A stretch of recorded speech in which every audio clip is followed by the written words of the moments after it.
When I first moved into my university dorm, I was excited, a fresh start, new experiences. My roommate, well, he was unexpected. His name was Trevor.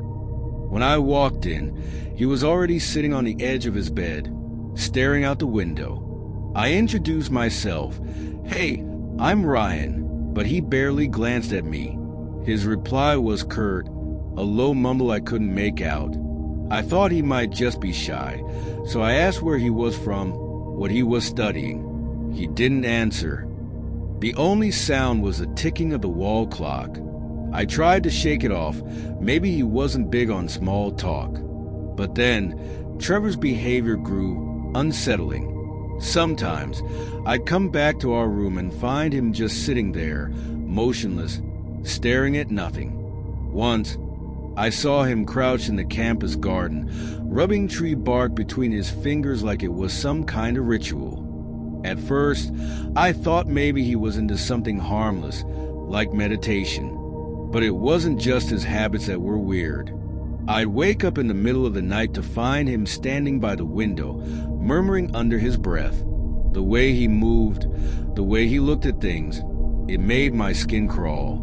One evening, I returned to the dorm after a late lecture. I could immediately tell something was off. My laptop had been moved, my desk drawer slightly ajar. I confronted Trevor, asking if he'd been going through my things. He didn't deny it, just stared at me, his lips twitching into a strange half-smile. "I didn't touch anything," he whispered, but I didn't believe him. That was the final straw. I requested a transfer the next morning and was lucky enough to be moved to another dorm across campus. But Trevor didn't take the hint. A week later, in the middle of the night, I heard loud banging on my new dorm room door. When I looked through the peephole, it was him, Trevor.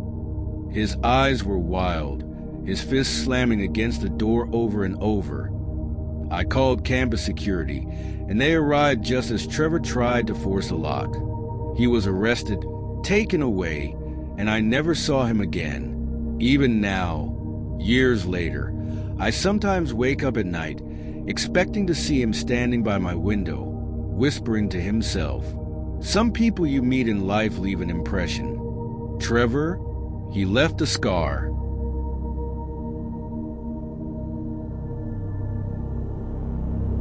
There's something about being young and invincible, or at least thinking you are, that leads to poor decisions. That night by the lake was one of them, and I'll never forget it. It was supposed to be a relaxing night. My friends and I, Ben, Claire, and Marcus, headed to a hidden lake deep in the university's nature preserve. It wasn't exactly allowed, but we weren't hurting anyone. We brought a cooler, a couple of folding chairs, and a Bluetooth speaker. For hours, we sat there, laughing, sharing stories, and letting the music drift into the night air. The trees surrounding us felt like a protective cocoon, and for a while, everything seemed perfect. Then we heard it, a crunch, leaves underfoot, somewhere just beyond the firelight.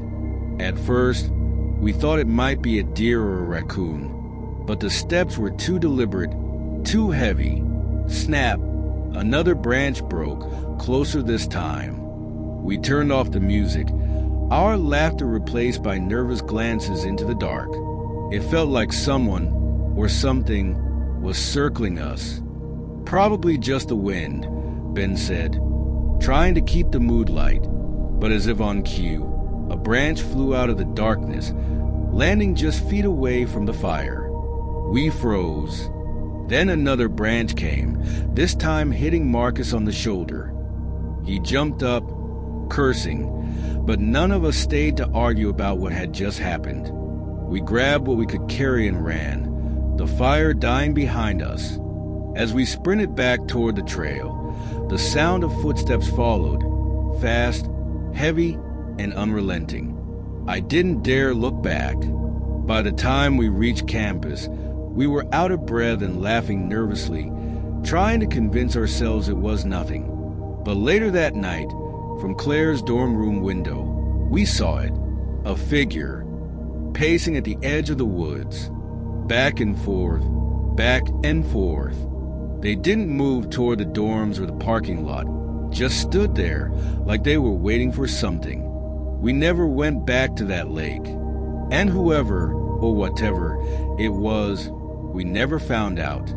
But to this day, when I think about it, I can still hear those footsteps behind me, chasing us out of the dark.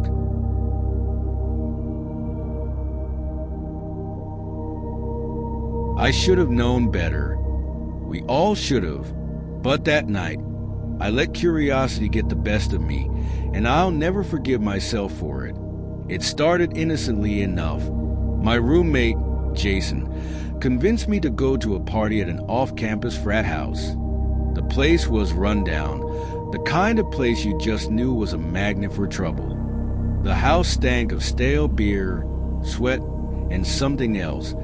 Something I couldn't quite place but made my skin crawl. Everyone there was loud, aggressive, and looked like they were already in the middle of some sort of hazy mess.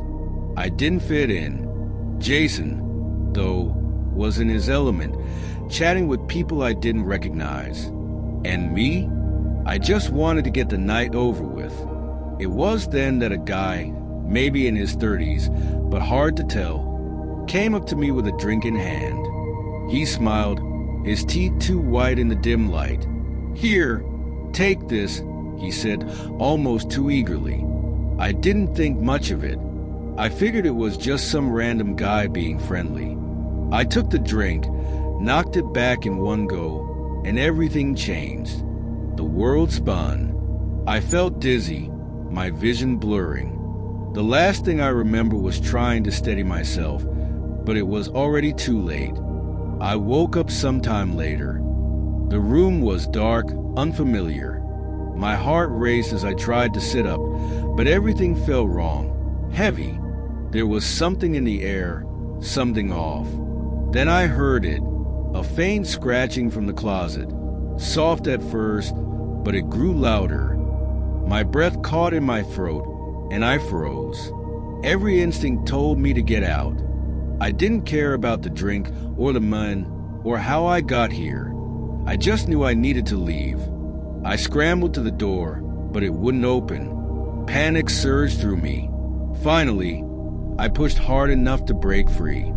I found Jason in the living room, his face pale, just as shaken as I was. We didn't talk about what had happened. Not then, not ever. We left the house and never looked back. There was something in that room, something I'm still trying to forget. But the worst part, I never reported it. I couldn't. What would I say? Who would believe me?